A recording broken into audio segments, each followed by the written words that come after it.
gente que no conozca ASEAMAC es la Asociación Española de Alquiler de Maquinaria y Equipos, ¿vale? Llevamos funcionando desde 1994 y la función de ASEAMAC pues, es aglutinar al sector de alquiler de maquinaria en España, compartir nuestras experiencias, aprender todos juntos, mejorar las empresas y, sobre todo, mejorar el sector, ¿no? Ayudar entre todos a que el sector mejore. Desde ASEAMAC lo hacemos con diferentes publicaciones. Por ejemplo, en 15 días habrá la publicación de hidrocarburos, de la guía sobre hidrocarburos. También solemos organizar diferentes eventos a lo largo del año. Este año, pues, por las circunstancias, pues, no se ha podido celebrar alguno de ellos.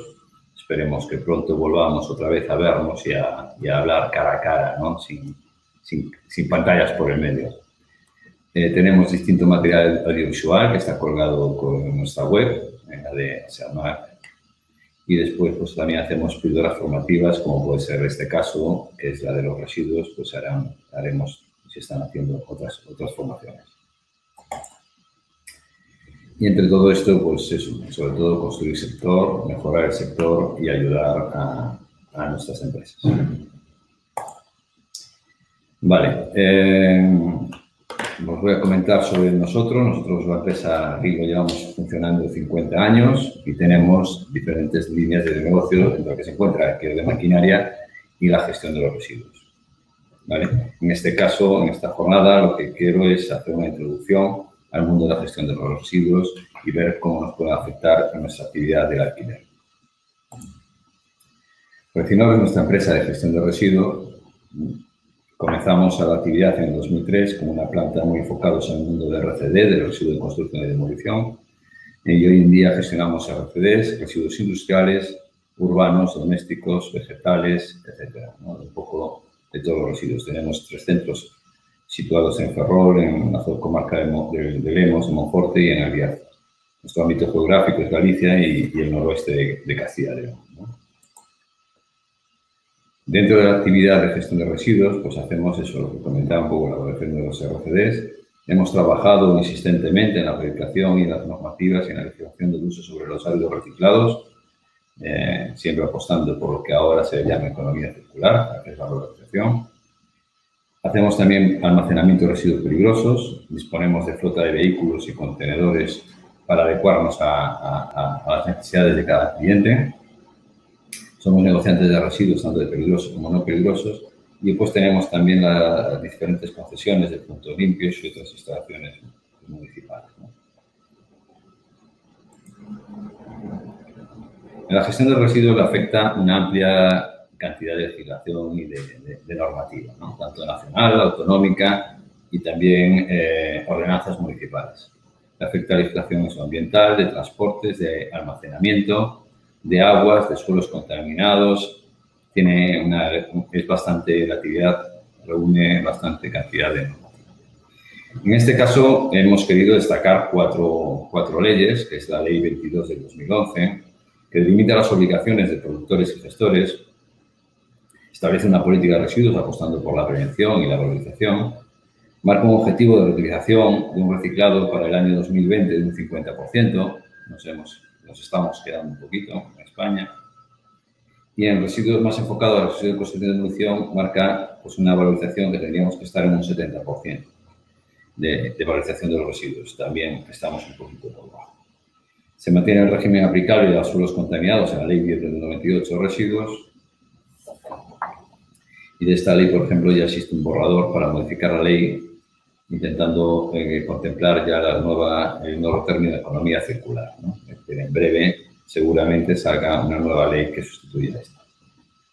Después está el Real Decreto 553 del 2020, que regula el traslado de residuos en el interior del territorio español.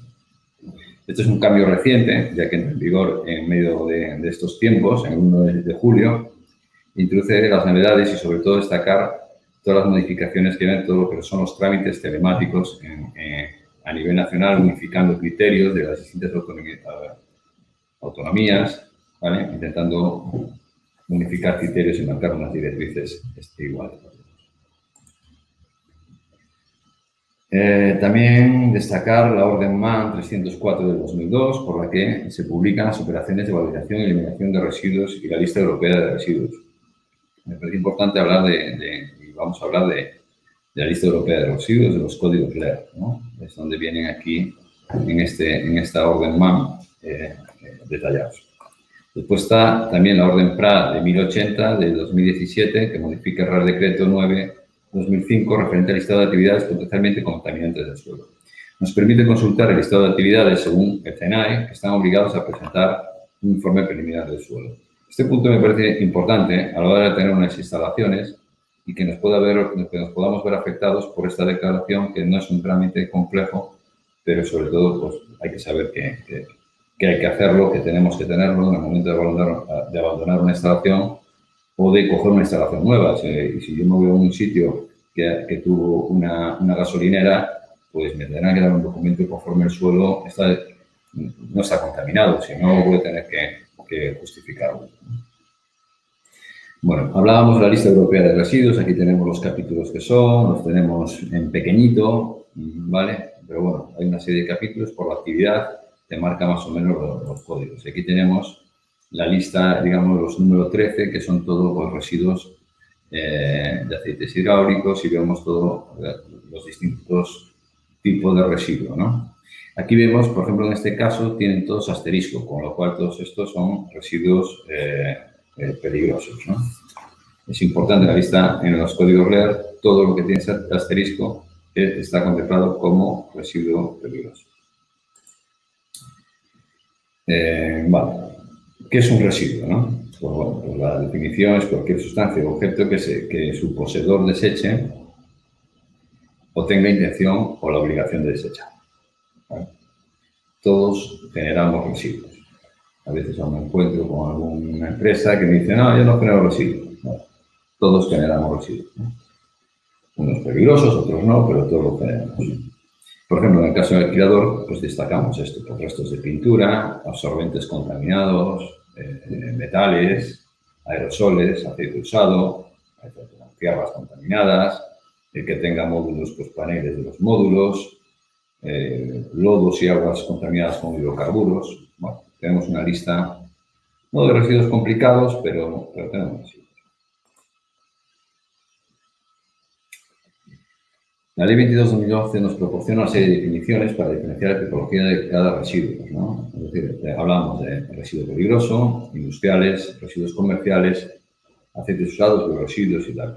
¿Qué es un residuo peligroso? Pues es un residuo que presenta una o varias características peligrosas que tanto pueden suponer un riesgo para la seguridad y salud de las personas como pueden causar un daño medioambiental.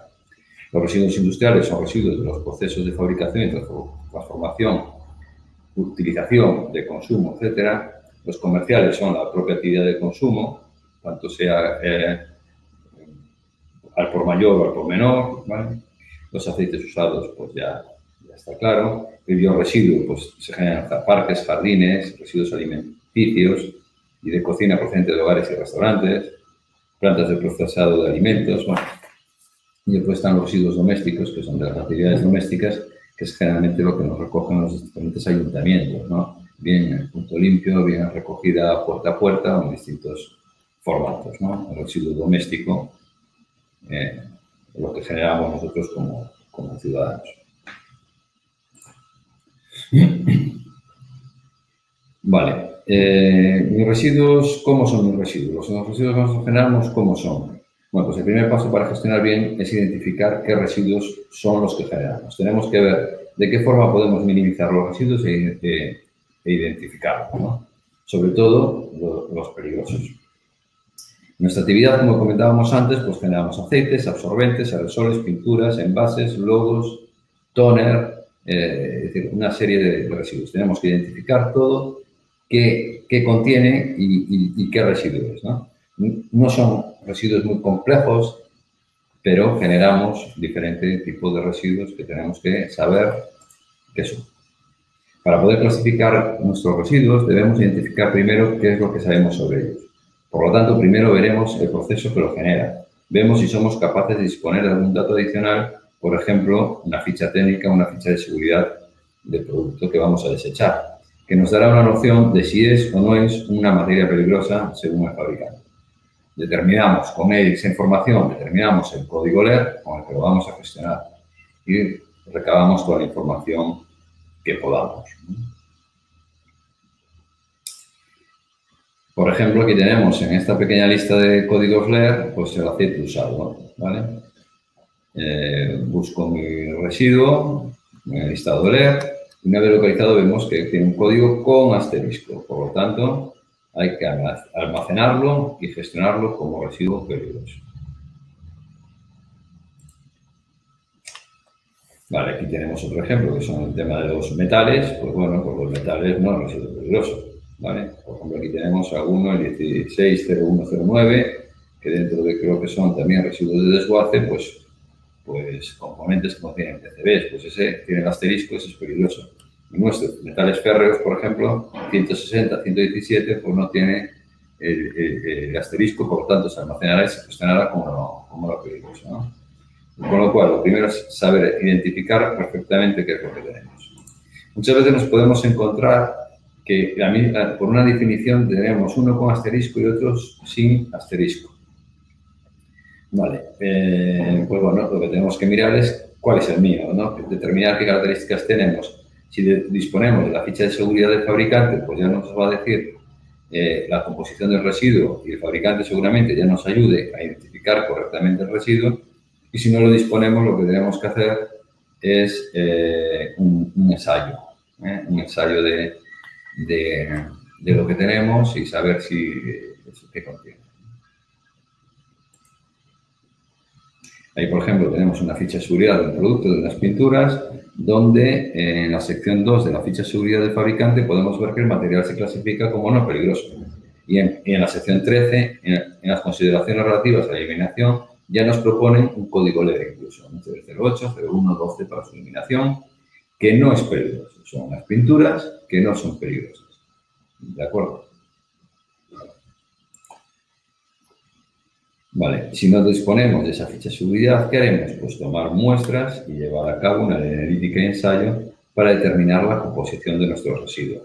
Si este presenta alguna de las características de peligrosidad que recoge el anexo 3 de la Ley 22 de 2011, se considerará peligroso y se gestionará como tal. Importante es eso, conocer bien los residuos. Y en el momento de hacer los ensayos, pues según el anexo 3 de la Ley 22 de 2011, pues nos dirán si es explosivo, si es oxidante, si es inflamable, irritante, etcétera, etcétera. ¿Vale? Aquí tenemos todas las H's que nos dicen cómo es nuestro residuo. Y con esto sacamos nosotros pues ya la conclusión de cómo tenemos que gestionar el residuo. No, sacamos de qué tenemos, es decir, sacamos la conclusión de qué tenemos, de cómo es mi residuo. ¿Vale? Después, actores en la gestión del residuo. Ahora tenemos aquí el productor, el poseedor y el negociante. El productor es toda persona física o jurídica que genera residuos en su actividad. Lo que hablábamos. Todos generamos residuos, todos somos productores de residuos. El poseedor de residuos es el productor de residuos o la persona física o jurídica que los tenga en posesión y no tenga la condición de gestor de residuos. Por ejemplo, un ejemplo que se me ocurre sería en una obra una contratista, un subcontratista. La obra genera un residuo y el subcontratista es el poseedor de los residuos, no es el productor de los residuos. El negociante es toda persona física o jurídica que actúe por cuenta propia en la compra o posterior venta de residuos, incluidos los negociantes que no tomen posesión física de los residuos. Esta es una figura que apareció un poco para solucionar la gestión de residuos al pequeño productor. Pero bueno, esta figura todo parece que tiende a desaparecer. Vale, después tenemos el agente, toda persona física o jurídica que organiza la valorización o eliminación de los residuos por encargo de terceros, incluidos los agentes que no tomen posesión física del residuo. Es decir, son intermediarios que organizan la gestión del residuo y asumen la gestión documental, pero no asumen la responsabilidad. La responsabilidad siempre es la del productor, la del transportista, cada uno tiene la suya. Y después está el transportista, que es la persona física o jurídica que está autorizado a realizar las operaciones las operaciones conjuntas o el conjunto de operaciones que permiten la recogida y el traslado de los residuos. Importante, el transportista no es alguien que tiene un camión, es alguien que está autorizado al transporte de mercancías peligrosas o de residuos peligrosos. Nosotros, por ejemplo, probablemente tengamos algún camión que puedo cargar máquinas, pero no puedo transportar residuos. Y después está el gestor de residuos, que es aquella persona física o jurídica que desarrolla la actividad de almacenaje, valorización, tratamiento o disposición de desechos, es decir, el vertedero, ¿no? Tiene que estar autorizado, ¿vale? El que al final recibe el residuo tiene que estar autorizado para lo que recibe. Puede estar autorizado pues, para aceites, por ejemplo, y no puede tener autorización para recibir tierras contaminadas. ¿Vale? Y hay mucha gente que puede decir, yo te lo recojo todo. Bueno, enséñame tus autorizaciones, ¿no? Quiero ver tus autorizaciones, porque yo tengo la responsabilidad que tú te lo lleves y que no estés autorizado. Yo me quedaría con estas, me quedaría con las figuras, al final son productor, ¿vale? Transportista y gestor autorizado. Vale, ¿qué obligaciones tengo si produzco residuos no peligrosos, ¿no? Un productor u otro poseedor inicial de residuos no peligrosos debe cumplir en general lo estipulado en la Ley 22/2011. Asegurar el tratamiento adecuado de los residuos por sí mismo o encargando el tratamiento de los mismos a una entidad autorizada para ello. Segregando adecuadamente los residuos. Manteniendo los residuos almacenados en condiciones de higiene y seguridad mientras estén en su poder. La duración del almacenamiento de los residuos no peligrosos, si el destino es la valorización, los puedo almacenar 2 años. Si el destino es la eliminación, los puedo almacenar 1 año. Si una empresa supera las 1000 toneladas anuales, bueno, pues ya tiene que presentar una comunicación, pero bueno, son 1000 toneladas anuales. Vale. ¿Qué obligaciones tengo si produzco residuos peligrosos? Vale, si somos el productor o poseedor de residuos peligrosos, tengo que estar inscrito en el registro de productores de residuos peligrosos. Separar adecuadamente los residuos y no mezclarlos. Disponer de un almacén específico acondicionado para los residuos que se van a contener. Envasar y etiquetar los recipientes de forma correcta, de acuerdo a la normativa establecida de almacenamiento. Esto es importante, el etiquetado de los residuos mientras yo los almaceno, que son distinto etiquetado de los residuos cuando yo los transporto. El etiquetado del almacenamiento es por el Real Decreto 833 de 1988, ¿vale? Y es distinto a cuando yo cojo, yo lo tengo etiquetado en el almacén y me viene un camión y se lo cargo. Ahí hay que poner otras etiquetas, ¿vale? Entregar los residuos peligrosos a un transportista o gestor autorizado. Llevar un registro de los residuos producidos. También tenemos que tener registrado. Guardar la documentación 5 años. Informar inmediatamente a la administración en caso de desaparición, pérdida, escape de residuos, cualquier incidente que tengamos. Es importante. Sobre todo de residuos peligrosos, dependiendo de qué tipo de residuos. Si tienes un robo y te llevan pues, a residuos, hay residuos que son importantes comunicarlo a las autoridades, ¿no? Bien, es importante saber si soy pequeño productor o gran productor y bueno, ya que hay una diferencia importante. Si yo produzco menos de 10 toneladas al año o si seré gran productor si produzco más de 10 toneladas al año. Y también es importante, el número de toneladas al año es por CIF, es decir, una empresa que tenga distintas ubicaciones se sumarían todas las toneladas de todos los centros, ¿no? Hay unas excepciones, sobre todo para el tema de gestión de residuos, pero bueno, yo me quedaría un poquito con esta idea, ¿no? De que si quiero ser pequeño productor, porque si soy gran productor, pues ya necesito, pues eso, un proyecto, unos avales, un seguro, me complica un poquito más, ¿vale? Pero bueno, si los genero, pues tengo que saber que soy gran productor, y tengo que comunicar, ¿vale? Eso como obligaciones como productor de residuos.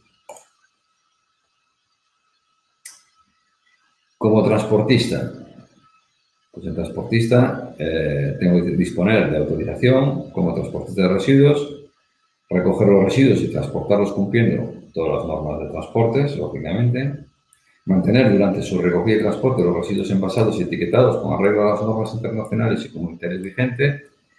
Importante, yo como transportista puedo llegar a recoger un bidón que contiene absorbentes, el bidón está roto, está manchado, vierte, la tapa no cierra o no tiene tapa, pues lo que tengo que hacer es no cargarlo.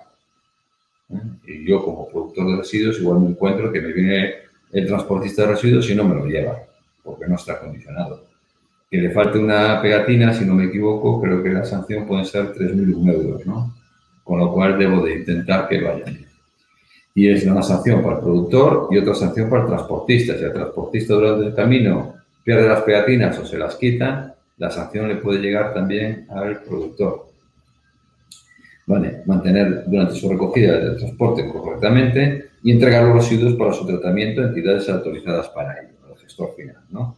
Que tiene que reportar al productor. El productor, yo como productor tengo que exigirle a ese transportista que me diga dónde lo lleva y me entregue un documento conforme lo ha entregado, ¿no? Y bueno, las obligaciones como gestor, pues dispone de la correspondiente autorización, por supuesto. Hay mucho tipo de autorizaciones y es importante comprobar que tu gestor tiene autorización para gestionar el residuo que te recoge. Si no lo tiene, tiene responsabilidad sobre ello. Lógicamente, el gestor también tiene que llevar a cabo el tratamiento de los residuos conforme a lo previsto en su autorización y acreditarlo documentalmente. Importante es eso. Yo tengo que hacer como gestor, nosotros como gestores, pues por ejemplo, puedo recoger y transportar el fibrocemento, la uralita, pero no tengo autorización para almacenarlo. Entonces no puedo almacenarlo, ¿vale? Si lo hago, pues lo estoy haciendo de forma correcta. Aquí puede ser sancionado. Otro punto es gestionar adecuadamente los residuos que genera el propio gestor, pues si tienes un vertedero tendrá que exhibiarlos, tendrá que gestionarlo, mantener los residuos almacenados en condiciones que fije su autorización. Cada autorización te dice lo que tienes que hacer, qué puedes hacer y cómo tienes que tener las instalaciones para que lo puedas hacer. Suscribir la correspondiente fianza que te van a pedir sí o sí, etc. Cumplir todos los requerimientos que te pide la administración según tu autorización. Vale. Criterios para el correcto almacenamiento de residuos. Vale. Tenemos que saber que los residuos peligrosos no podemos almacenar, tenemos un tiempo máximo de almacenamiento de 6 meses. Tenemos que almacenarlos en un sitio ventilado, a temperatura más o menos constante y con sistemas de retención, es decir, con cubetos que si tengo un derrame me contenga el material. Es decir, tengo que tener, no tiene que ser un cubeto especial, pero sí que tengo que tener un recipiente que lo puedo hacer yo, conforme si el bidón que tengo arriba se me derrama, que me lo contenga, que no me quede todo tirado, ¿no? Esto estoy obligado a ello. Bueno, el almacenamiento, lógicamente, o no, pues bueno, debería estar separado de zonas sensibles a la contaminación, a incendios, a chispas, lógicamente, y un área accesible a personas autorizadas, ¿no? No puede estar tampoco ahí accesible a todo. Vale, ¿qué requiere el transporte y la gestión de residuos? Bueno, el transporte de residuos, importante, eso, claro, tiene que tener, el transporte tiene que ser un transporte autorizado, como hablábamos antes, importante, no vale con que solamente sea alguien que tiene un camión. El etiquetado de los bultos, solo los residuos peligrosos, no peligrosos lo requieren. Perdón, solo los residuos peligrosos lo requieren, los no peligrosos no requieren que vaya etiquetado, ¿vale? Y eso, las etiquetas no son las mismas, las de almacenamiento que las de transporte.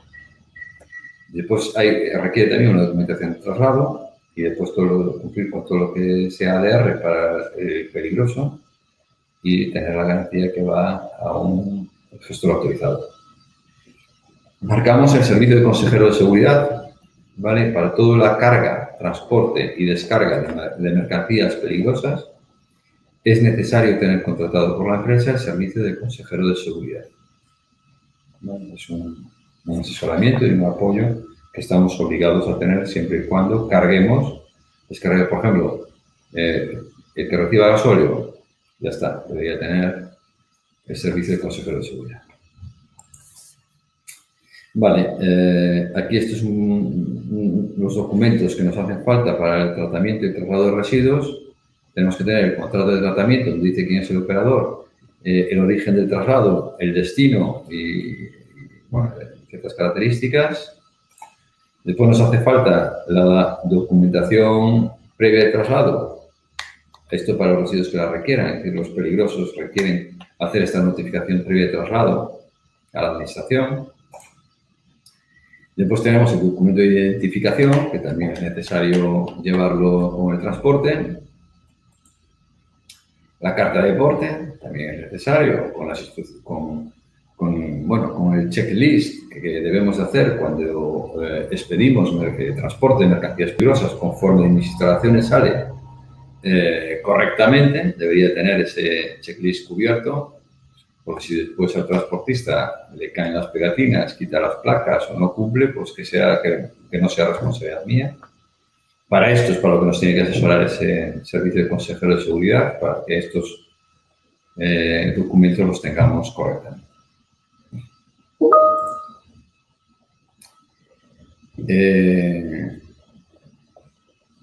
Instrucciones y, bueno, las instrucciones escritas para lo que es el transporte de mercancías peligrosas, ¿no?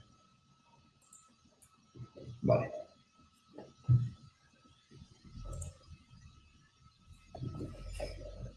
Perdón, y nada más o menos esta sería toda la documentación que acompañaría a un transporte. Vale. Mi actividad está obligada a hacer informe preliminar de suelos. El tema de esto yo, bueno, he querido meterlo porque me parece interesante. Por ejemplo, en la orden PRA 1080-2017 especifica las actividades que están obligadas a presentar ese informe de suelos, ¿no? Por ejemplo, y va por CENAE. El CENAE de una empresa determina esa obligación o no. En concreto, el 7732, que es el CENAE de la actividad de alquiler de maquinaria, no está obligado. Bien es cierto que si yo tengo otras actividades, si yo tengo taller, si yo tengo depósito de gasoil, si yo tengo transporte y el transporte hago yo el mantenimiento, sí que me van a obligar. Con lo cual, bueno, me parece importante conocerlo, saberlo, y seguramente cuando yo diga que en estas instalaciones ya no voy a dejar de hacer esta actividad, me pidan conforme mis suelos no están contaminados. Entonces, bueno, pues me pareció interesante comentar. Vale, he puesto unos ejemplos para intentar un poco visualizar más pues dónde estamos, ¿no? en cada momento, ¿no? Por ejemplo, aquí, si una constructora alquila una máquina a un alquilador, durante el periodo de alquiler, durante el periodo de alquiler en obra se producen residuos derivados del repostaje de combustible por parte de la constructora y a mayores el alquilador realiza en obra el mantenimiento preventivo correctivo, generando sus residuos. En cada caso, ¿quién es el productor y quién es el poseedor? El productor del residuo en los dos casos en obra es el constructor, que es el que digamos, con su actividad genera ese residuo. Vale. En nuestro caso, somos poseedores de esos residuos. Esto, pues bueno, más o menos, pues tampoco es así. Me vas ahora, te dicen, llévate esto, ¿no? Pero bueno, sí, tenemos que ser conscientes que si, yo qué sé, le dan un golpe a una máquina, rompe un latiguillo y vierten el hidráulico por la obra y cae a un río y contaminan el río, la responsabilidad no es del alquilador de la máquina, la responsabilidad es de la constructora. ¿Vale? En la gestión de RCDs, por ejemplo, cada vez más, en obra un poco grande, antes decían a la subcontratada, llévate el residuo, llévate tu residuo. Y como si llevan el residuo y lo tiran y relacionan ese residuo con su obra, les puede llegar la sanción, pues ahora dicen, no, déjame aquí el residuo y ya lo gestiono yo.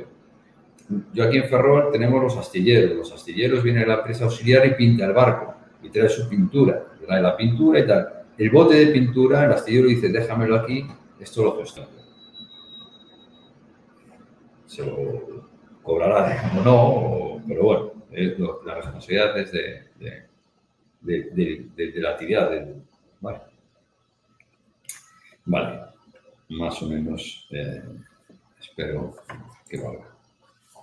Como ejemplo. Después tengo aquí el ejemplo de una empresa de eventos que alquila un sanitario químico a un alquilador. Cada semana la empresa alquiladora efectúa en obra la limpieza y el mantenimiento con sus medios y lo mismo cuando finaliza el alquiler. Vale, ¿quién es lo mismo, ¿no? ¿Quién es el productor? El productor en este caso es el promotor, el que hace el evento, ¿no? De hecho, yo estoy en consulta, incluso en algún caso aquí en Galicia lo he hecho a la propia administración y me dicen el ayuntamiento que hace el evento. Otra cosa que pues el ayuntamiento le diga a la empresa de eventos que se encargue de todo, ¿vale? Y después la empresa alquiladora, la propietaria del sanitario, lo que es el poseedor del residuo y tiene que llevarlo a un gestor autorizado que le emita el correspondiente certificado de gestión. Sé que esto es un problema, porque muchas veces ese gestor pues, está muy lejos o tiene un coste, pues por ejemplo, por aquí un gestor que recoja esas aguas o esos residuos, pues puede estar cobrando sobre los 50 euros tonelada. Muchas veces te lo recoge alguna depuradora que no es gestor de residuos.